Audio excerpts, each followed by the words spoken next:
అమ్మాయి పుట్టాలా లేక అబ్బాయి పుట్టాలన్నది తల్లి చేతిలో ఉండదు కదా. మరి అలాంటప్పుడు స్త్రీలను నిందించడం దేనికోసం, వారిని చంపడం దేనికోసం? ఇంతకంటే దుర్మార్గం మరొకటి ఉంటుందా?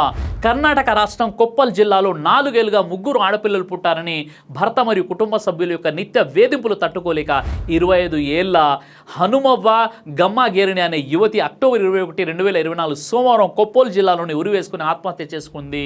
తన కూతురు మగపిల్లవాడిని కనడం లేదు అని తాగి వచ్చి భర్త గణేష్ శారీరకంగా హింసించేవాడని ఆమె తండ్రి బసప్ప ఆవేదనతో కోరికొప్పల్ రూరల్ పోలీస్ స్టేషన్లో ఫిర్యాదు చేశాడు. మూడోసారి కూడా ఆడపిల్ల పుట్టినందుకు గణేష్ ఆమెను శారీరకంగా వేధించాడు. మద్యం మత్తులో గణేష్ ఆ మహిళ యొక్క కుటుంబ సభ్యులందరినీ దుర్భషలాడేవాడు.